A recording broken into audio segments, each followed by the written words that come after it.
The broadcast is now starting. All attendees are in listen-only mode.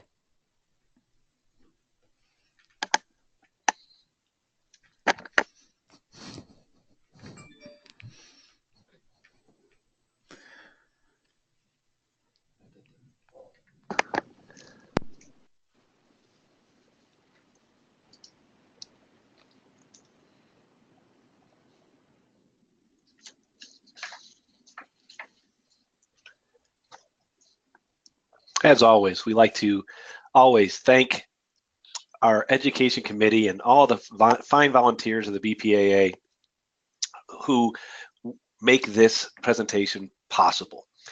We present this proudly with the thanks and dedication to the hard work of those on the education committee and all the volunteers of the BPAA. Welcome back again. I'm Kelly Bednar, your Director of Education, and I will be behind the scenes for this session. And I'd like to take a moment to introduce to you your host today, Gerald Morrow, Education Coordinator here at the BPAA.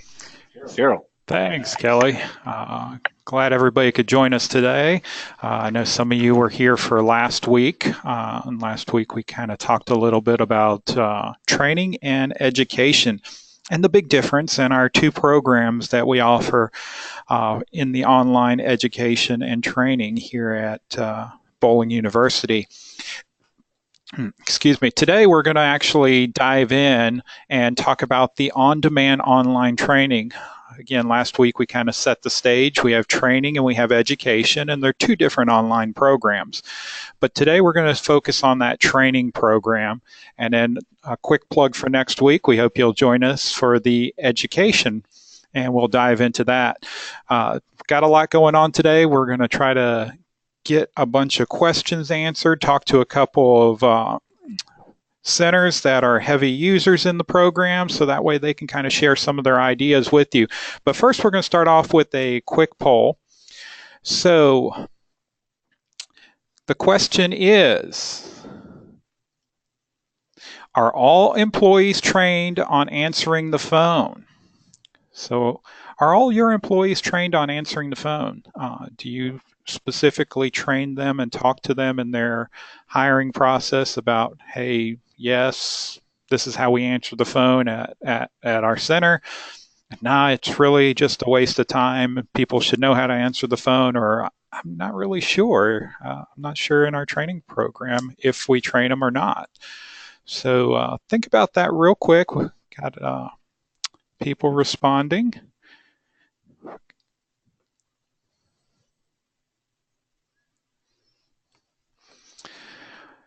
So with that being said, I think we got most everybody. A couple more just responded. So with that, I'm going to close the poll. Going once, going twice, and we're done with the poll. And we'll share those results here in a moment. But first, I want to go ahead and those of you that were here last week, we talked about one of the online courses, and we're going to go ahead and give you a quick look at how important it is to make sure people are answering the phones correctly.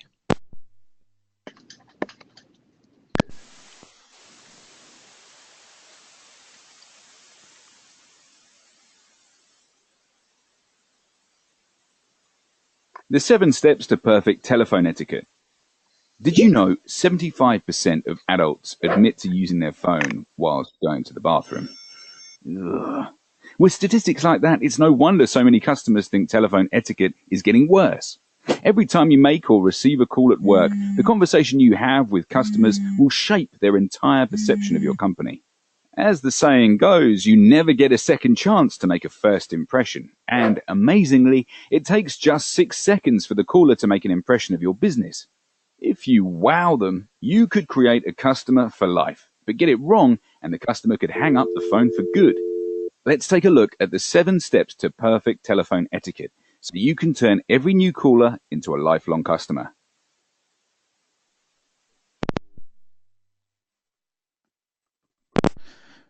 So, wow, interesting information there.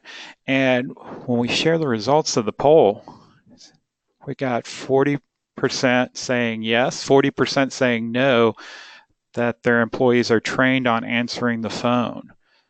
And we got a few that are not sure, and why are we wasting our time on that?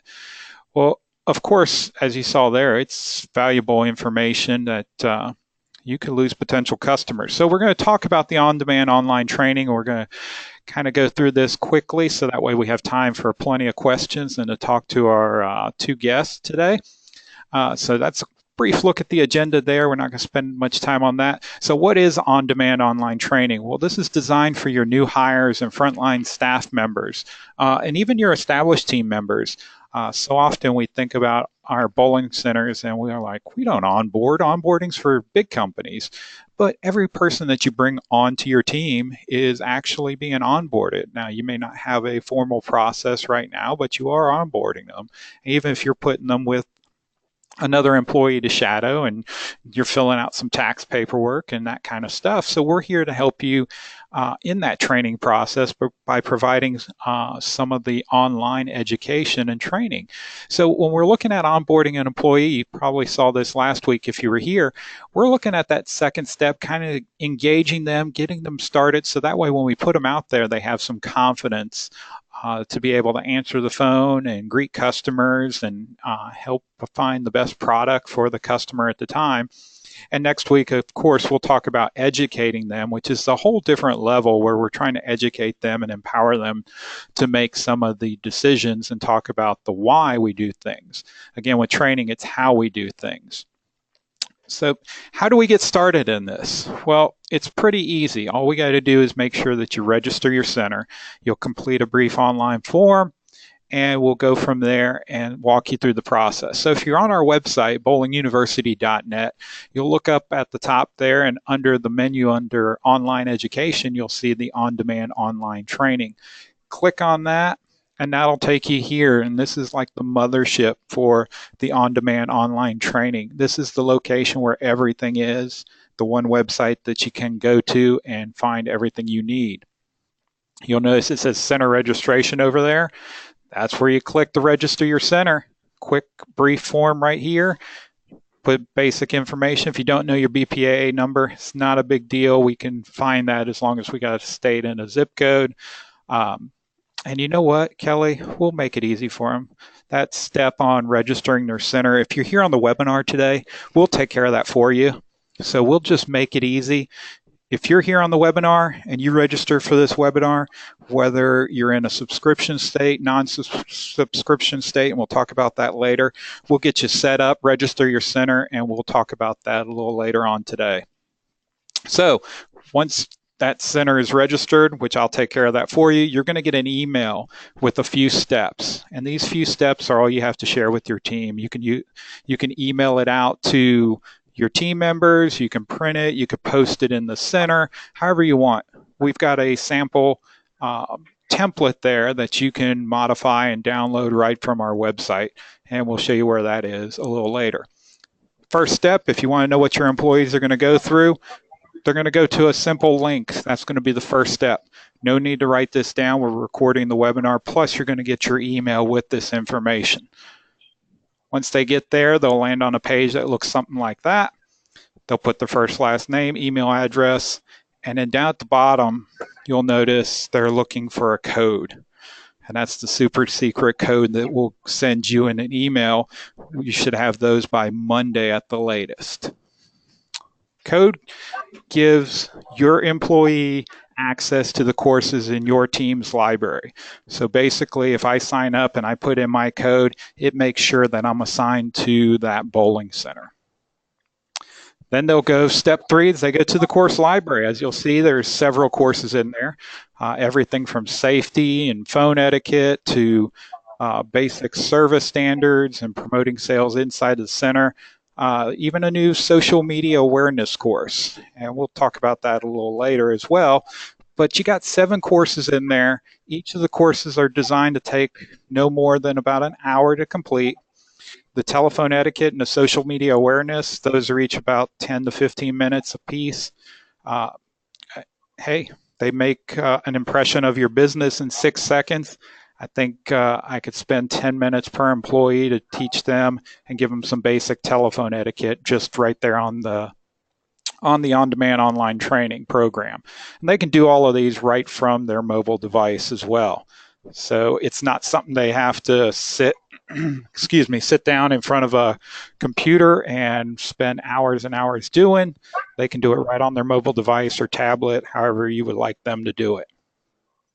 So once they're in the software, this gives you an idea of what it looks like. We talk about getting to the course library. It's real easy. It's right up there at the top. Click on it and boom, you're back in that library. So you're ready to rock and roll, and all they have to do is click on a course. Once they click on a course, they get about 2 weeks to complete the course and go from there. This is the course of navigating and reducing customer complaints. And I mean, I've come from a bowling center, and you guys are all out there daily doing this, and I know we never have complaints in the bowling center, do we?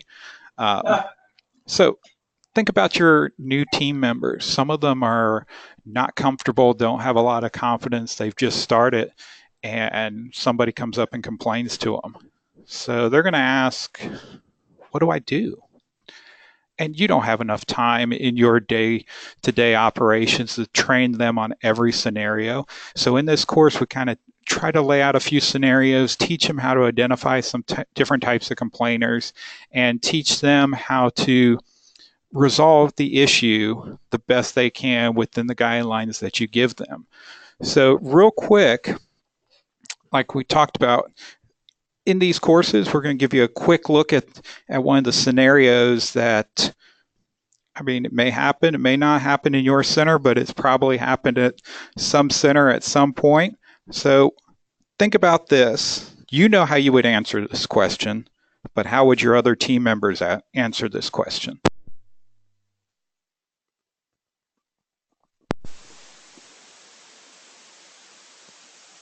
It's Friday night, and you're approached by an unhappy woman surrounded by children. She gets to the counter and says, "I have a birthday party for 8 children, but I didn't make a reservation for 2 lanes next to each other. And that employee over there said that you can't guarantee I can be accommodated.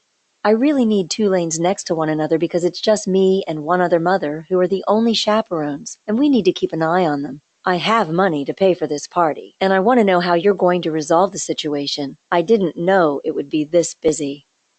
What do you do?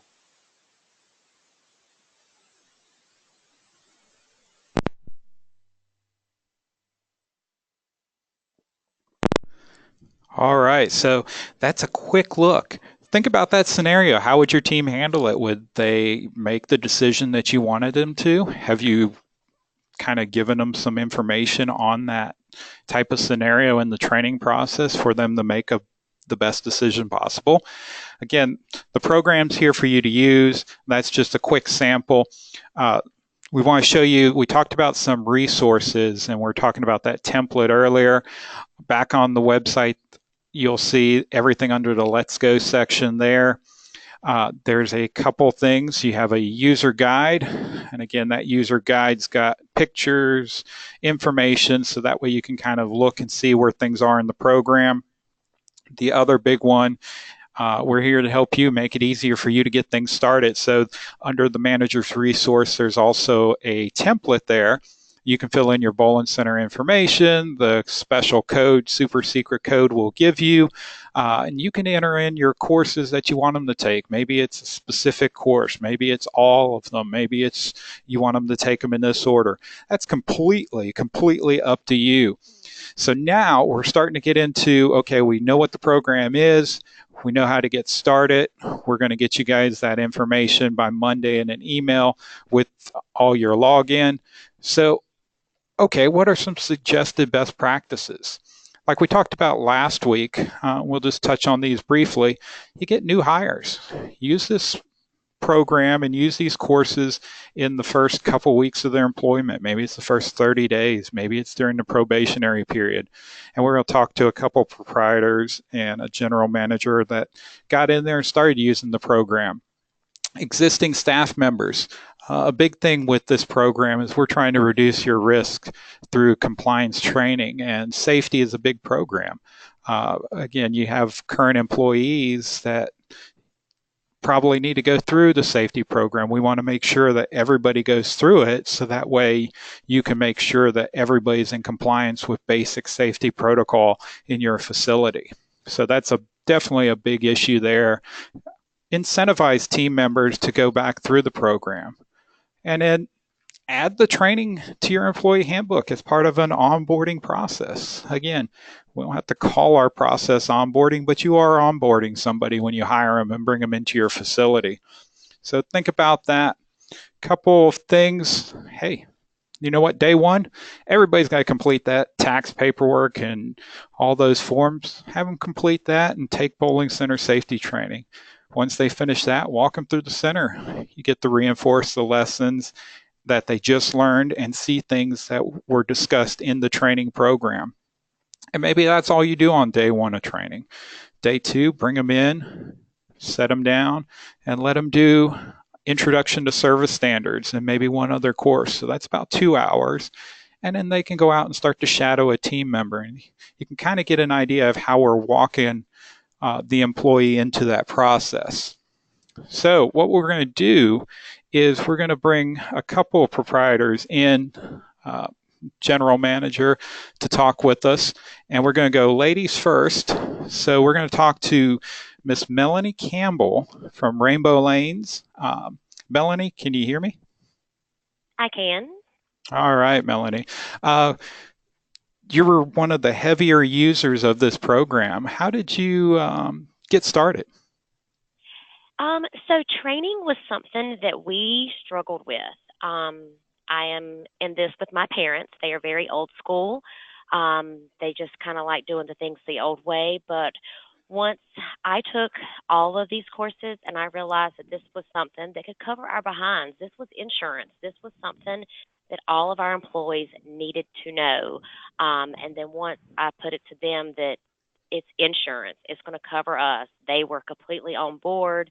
I put out a sheet, got everybody's email address, sent them the information. They started. I gave them 30 days. My staff was excited. They felt important. They felt that they were being included on something special, learning more about.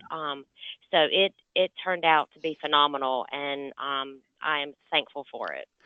Awesome, awesome.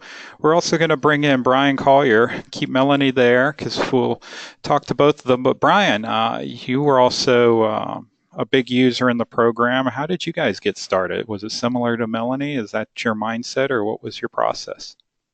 Yeah, thanks, Gerald. And thanks, Melanie. I think everybody has could probably share very similar situations. And I think we were in the same situation where some of us in the bowling industry that have been in the bowling industry a lot longer may have been in that let's get thrown up at the desk on a weekend and surely you're going to learn everything you need to learn. And there was definitely a gap, and you were talking about using this program not only for new hires but also for your existing staff, because honestly there were gaps. So it was something really important. Gerald, you and I had talked, Yumi and Kelly had talked at Bowl Expo, and it seemed really exciting to kind of get all the staff on board all at one time. And it's something that's worked out really well for us in the center. So we knew that we had issues with our training and bringing the new hires on board, but also kind of catching up some of the existing staff. This was really an easy resource for us to do that with. Awesome, awesome. Also, for those of you out there listening, if you have questions, feel free to type them into the question window or chat window. Kelly's over here and monitoring on the back end, so we can ask away, and Brian or Melanie can answer those questions as well. Melanie, looking at, you said your staff was excited.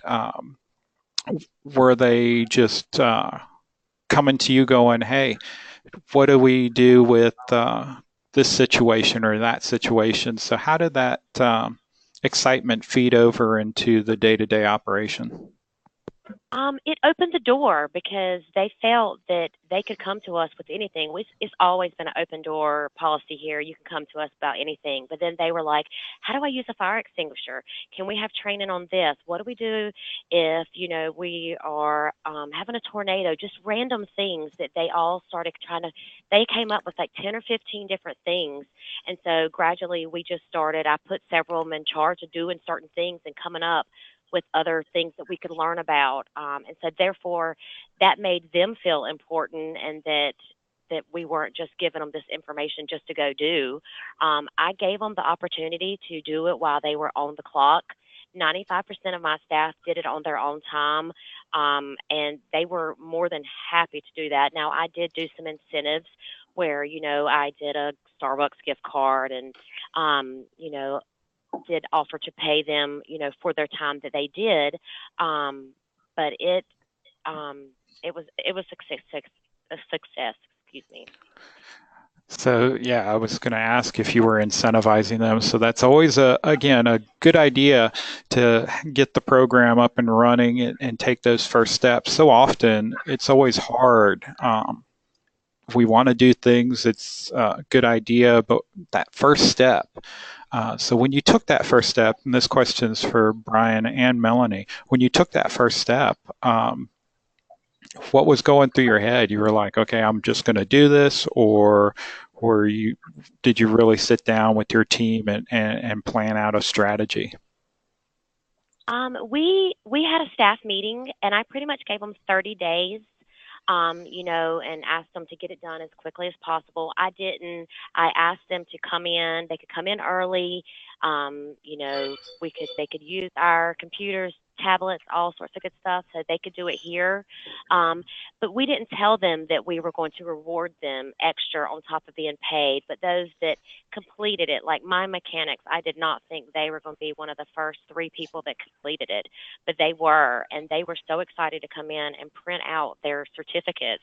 And so they are like posted all over the back shop, and my front end staff, they've got them in the office just so their names are on the wall and they feel important. And then we just started rewarding with, a $10 gas card, just here and there for those that went ahead and got it done, the quickest. But they weren't expecting it. Awesome. Good idea there with kind of keeping that incentive hidden until they start producing.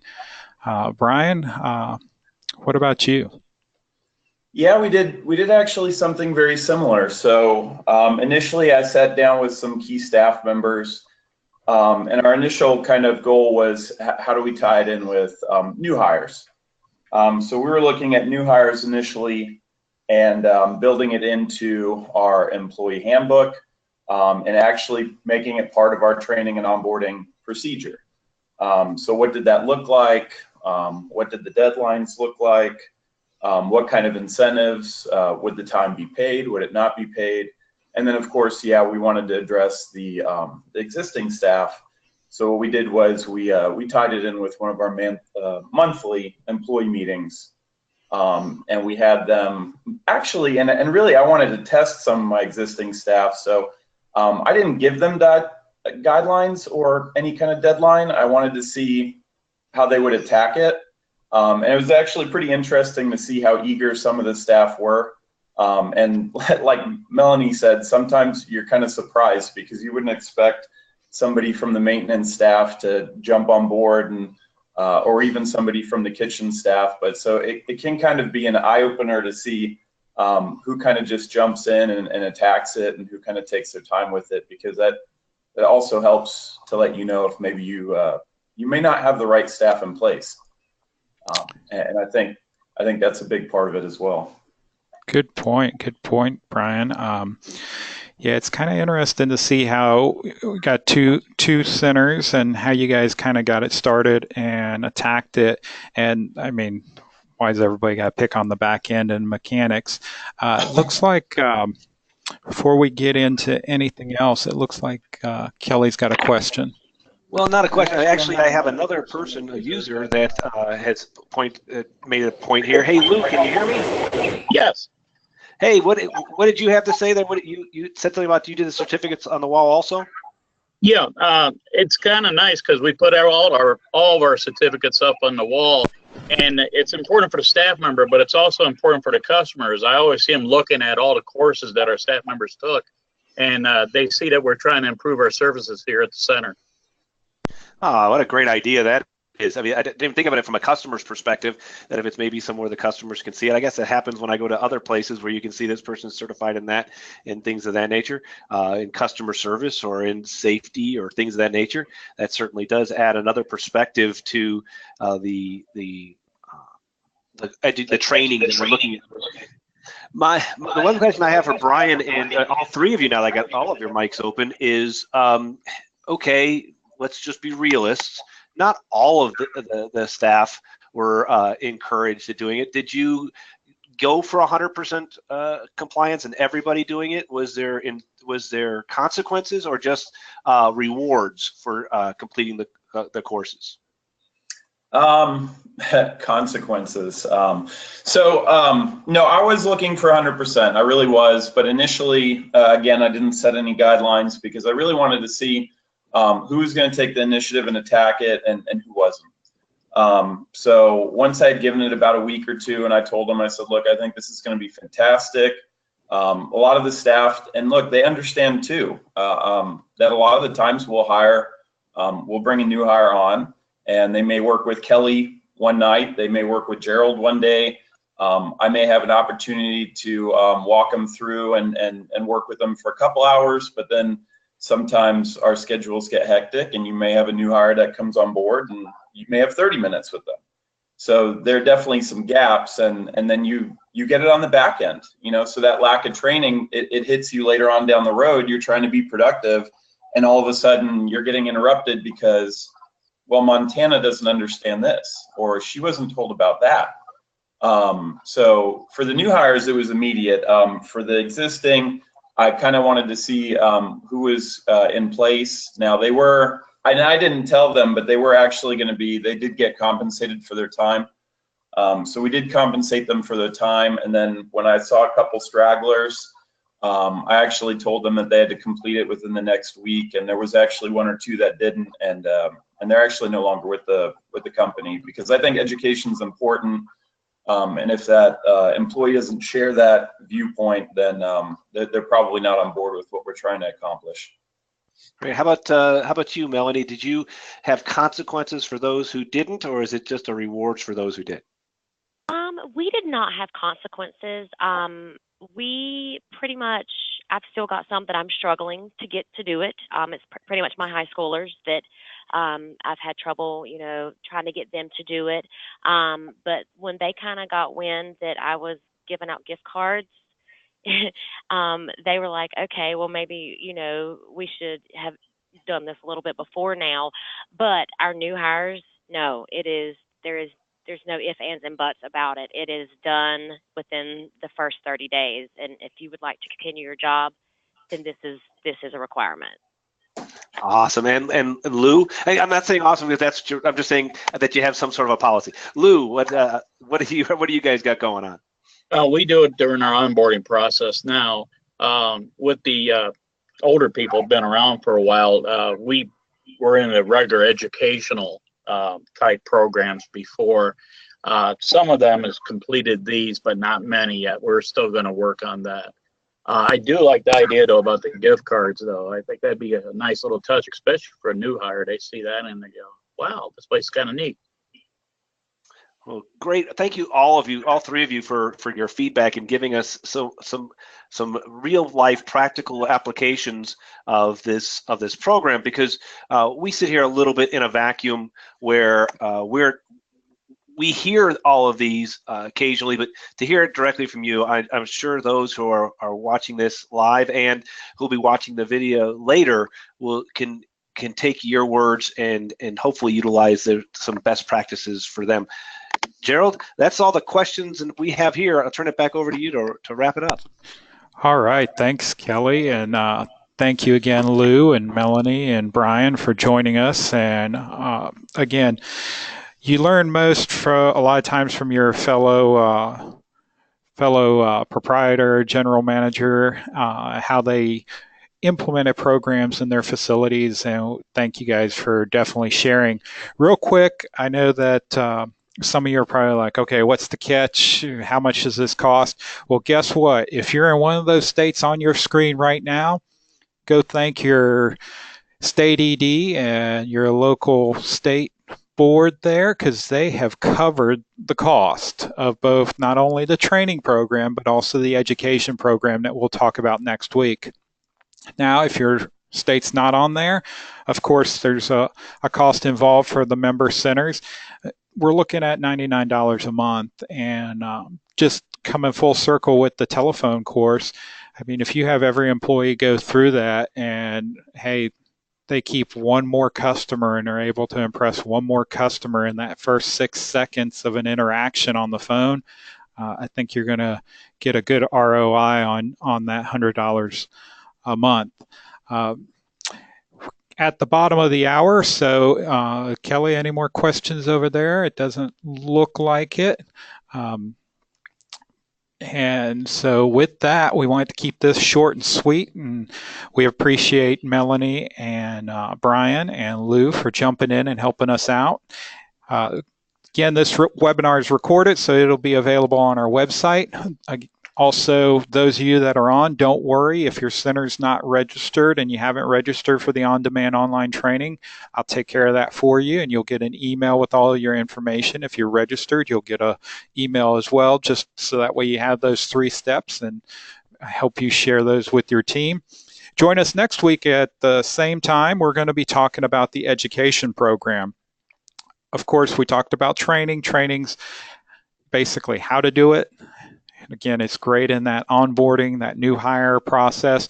But then once you get an employee that's with you and you see they're committed and possibly going to be management or supervisor material, now we've got to give them a little more information and teach them to kind of think on their own with that critical thought process, and really empower them, so that way you don't have to be there at the center all the time doing everything. You can have a few employees that you're trusted and educated.